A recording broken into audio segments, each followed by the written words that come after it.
Hello and welcome back, and that's right, today I want to do a very quick video on the difference between cameras with AI assisted recognition and NASs that have got AI deep video analysis. You might be on the verge of buying a new surveillance setup for your home or business needs, and you've heard the word AI being thrown around quite a lot and how it will make things easier for you and your surveillance setup. But when you start looking into it, and particularly looking at Synology, you suddenly find out that AI splinters in two very different directions, and you may not know which one, or indeed maybe both, is best suited to your environment. And that's what today's video is about. So, real quick, AI level surveillance is ultimately in its chief goal to allow you to get more intelligent and useful information from a surveillance setup. Time was, you go back about a decade, you'd have a bunch of cameras knocking around your home or business environment and they'd be on 24/7. You'd have to have some poor Mark Blore cop just sat there looking at the recordings waiting for someone to do something dodgy. Then things moved forward and then they went for motion. So you'd have cameras that when everything was still and something moved, the camera would go, right, something happened there. But the problem is,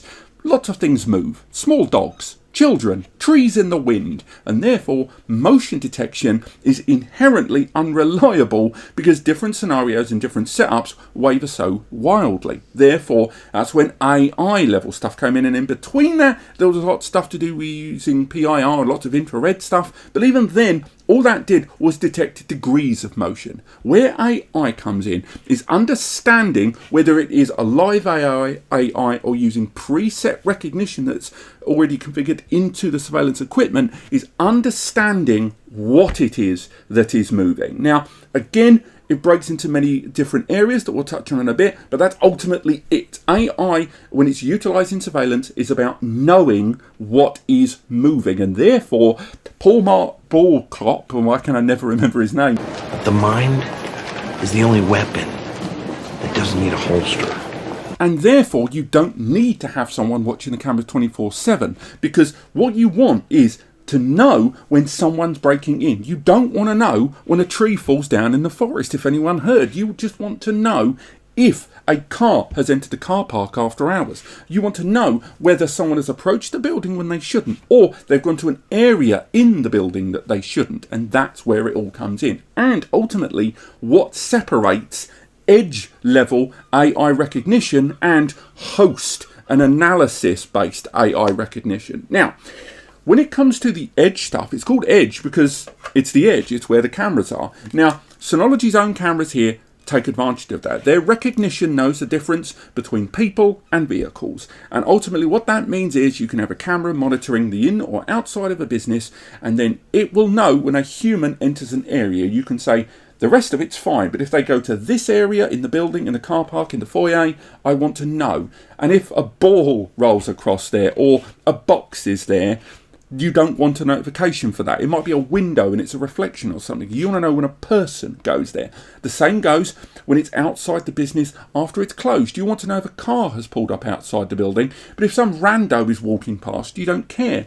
Also, you might want to know if that rando, that chap that's walking across, stays there. Having people walking outside of a building is fine. But what if they stop? You want to know why they've stopped. What are they doing? Again, edge level AI recognition allows that to happen thanks to that. And the same thing goes in an area that's got one or two people, fine. But you want to know when several people appear. All of that is made possible thanks to edge level recognition, where the camera can feed that information to the system and then it can interpret those alerts. It doesn't care about motion, it wants to know about specific types of motion there. And Synology's cameras that have got that edge level recognition support all of that. So, with that in mind, what could this DVA appliance, the DVA 1622, why would I want to buy that? What is that bringing to the party that that can't do? Well, this has all of that. Okay, so rather than edge level AI recognition, it's host AI recognition. All of that is being done in the system. Now, the number of tasks you can run do differ depending on whether you go for the 600 Nicker model or the 2.5 gram model. But basically, anything with the exception of one thing that these cameras can do, this system can do internally without relying on the cameras. But it also has an extra little ace up its sleeve, and that is it can recognize of humans and cars, but it also has a database it can sequence against live. So knowing if people are walking outside, if they're loitering outside, if they're walking to a certain area, or if they go over a certain intrusion zone or a line that you've drawn on the feed, is great. But what about if it's someone who's allowed to come to the building? What if it's someone in a car that is allowed on the premises, or you want to know when a certain member of staff has arrived at the building, and you want to know whether that person was in that area at that period in time in the past?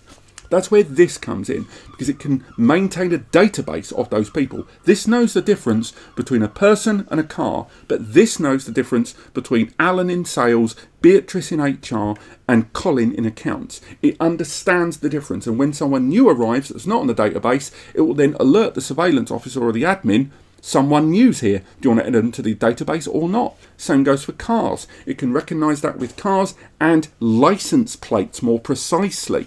Consequently, whereas these cameras understand that difference between those two objects, this has a memory with which you can retrieve that information live, and therefore it will narrow down the potential useless alerts even more into very specific alerts that are tailored to your needs, for good or for bad. And on top of that, you have got counting and recognition of those numbers. So if you want to know during a fire alarm, for example, how many people entered the building that day and how many people left when there was a fire alarm, this will tell you. That'll just tell you people walked into the building and people walked out. That will tell you 38 people went in and 37 left, and therefore you know there's still one more person in that building, but moreover, because of the database, you know who that person is.